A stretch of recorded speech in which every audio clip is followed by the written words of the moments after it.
Hi everyone, welcome to Arukah Living, and here we teach principles of medical missionary work for organic gardening and a little bit of country life. This is the third video and the last video I want to share with you on how to deal with pests and diseases in the garden. And I follow a principle of preventative measures rather than try to cure the problem when it's there. So I just want to stress a few points today.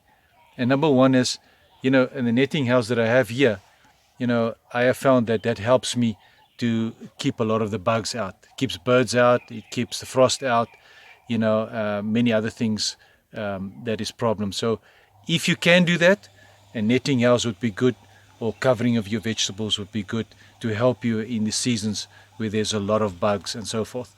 But if you can't afford it, then follow some of the principles I will give you as well. But that helps me quite a bit. Now, something that you can remember, and we haven't spoken about it, is companion planting and intercropping. Now, companion planting is just, there's research being done. Certain plants, they can be planted next to each other. They actually help each other in the roots, in the leaves, in keeping bugs away. And so you can plant them together and they will keep the bugs away from another plant. So you can use that method as well. I have not been using that method. I like the method of intercropping more, meaning I plant vegetables next to each other, different places, and just different vegetables in an area. So that the idea is that the insects get confused and they don't eat all of your plants at the same place where you just have one crop, but your crops are spread out and in different places, different plants. So intercropping has helped me as well. Now, another places, now you can see here, the intercropping that I've done here. There's some salads, there's some spinach, some broccoli, there's some celery.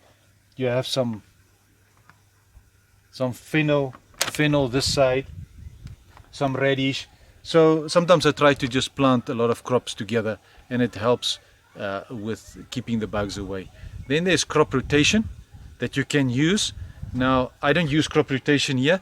The reason for that is that when the harvest is finished of one vegetable, I immediately put a layer of compost on here, and that sorts out the problems for me.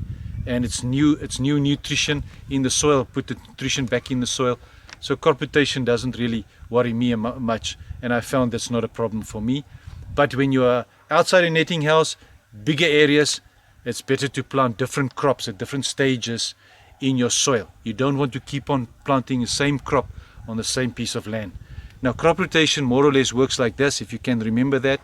Your legumes that give nitrogen back in the soil is followed by green crops that likes a lot of nitrogen. And after the green crops, you can plant fruit vegetables like peppers and tomatoes and eggplants and so forth. And after that, you can plant root crops like carrots and beetroots and so forth. That can follow after each other as you have that rotation. It's just the idea of helping you what to rotate after certain things are planted. Now, I'm here with the broccoli and talking a little bit about bugs. All bugs in the garden are not your enemies. And that is why we don't use chemical sprays or otherwise you will kill also the good bugs like ladybirds, praying mantises, your spiders, your earthworms and things like that. Those are the things you want in your garden, and those are your friends.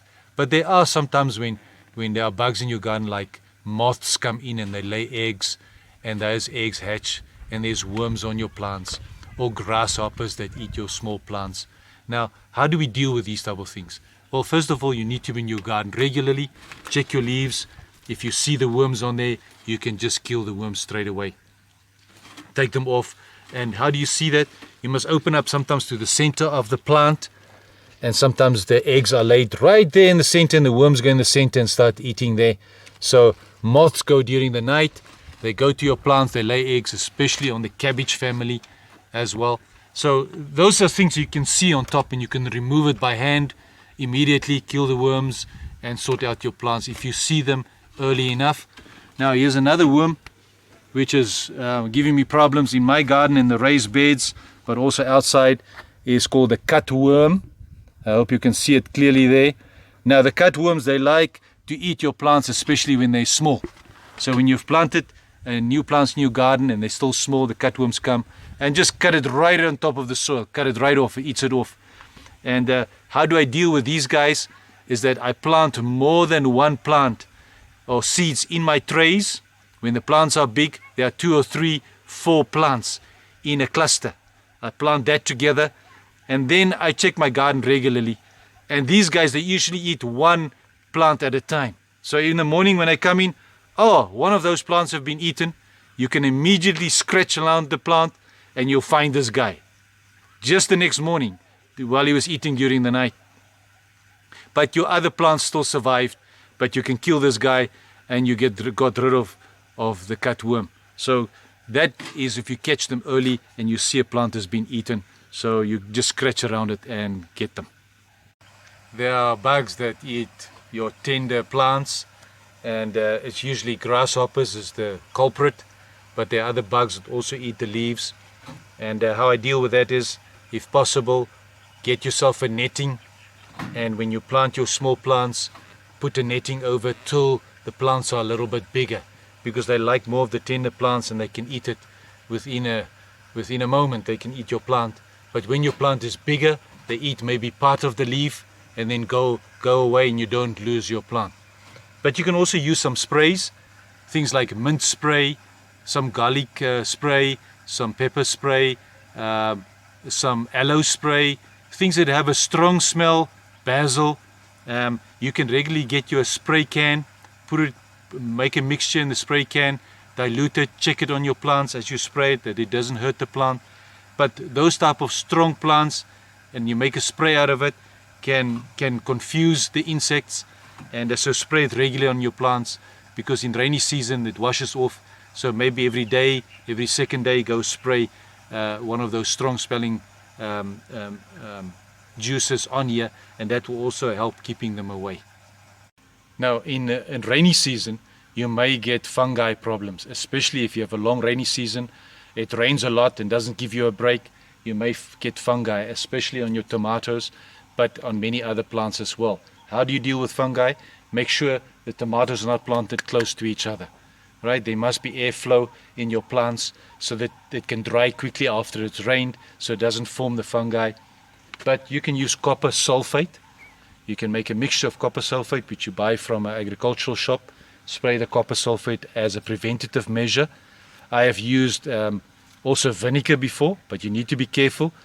Test a plant in your garden. Make a mixture of vinegar and water and spray it on your plants, because it can burn your plants, but it also helps with fungi as well. So on the leaves itself, as I said to you before, you need to prune your leaves. You don't want leaves to lie on the ground. So prune your leaves away from the ground. You can see here, these old leaves, they're starting to get some rust. They started to wither away because of the cold. But you can see I've taken all the leaves off so that you don't have this diseases coming from the ground. You have more open space, there's airflow. So take out all old leaves as well, so that the fungi cannot spread that fast. So this is how I deal with the fungi. One of the big problems I have is sometimes aphids. And aphids usually attack or eat the cabbage family plants like broccoli, cauliflower, cabbage and so forth. And they're usually underneath the leaf of the plant. Now, the problem is the ants and not the aphids, because the ants, they bring the aphids to the plant because they milk it, and so they work together. So actually you need to get rid of the ants. So the best way to get rid of the ants is cover your soil with a grass or a mulch. Make sure that the soil is moist around it as well, and then there are less ants. If you have a big ant problem, you need to get ant bait, which you can make yourself. You can check on the internet with something sweet, put it in a container, flat container, put it here in your garden where you have the ant problem. The ants will come in there, eat the poison and die. You don't want the poison in your soil or on your plants, but if you put it in a small bucket, the ants will come and die, and eventually you'll get rid of most of your ants in your garden. But those sprays, the mint spray, the strong smelling plants that you can make a spray out of, you can spray it underneath the plants, not just on top of the plants, and it will also help keeping the aphids away. The other thing you need to check is the efficiency on your plants, because deficiency comes from the soil. If your soil is not rich, then that means you'll see the deficiency in your plants. That is why you go and inspect your plants. If they go yellow, it may be overwatering, it may be a nitrogen problem, but your plants need to look healthy. And for instance, tomatoes, there's a disease called blossom end rot. That means your tomatoes, as they grow, start rotting at the bottom of the tomato. As because there's enough calcium in the soil. Then you need to add more calcium into your soil. So eventually you will learn the deficiencies within your garden. Now these principles I want to just share with you. You have to test things in your garden. You have to try things out. You need to think and let God give you wisdom and how to deal with the diseases within your garden and how to find a solution for your garden. I cannot give you all the solutions. I have found some things work for me which I've shared with you. God says in His Word in Romans 5 verse 20, where sin abounded, grace abounded even more. And in Romans 3 verse 23, all of us have sinned and fall short of the glory of God. But we are justified freely by His grace through the wonderful redemption that is in Christ Jesus. That even though we make mistakes, even though we have the problem of sin in our lives, God's grace has abounded to save us and give us wonderful justification. This is the gospel in the garden.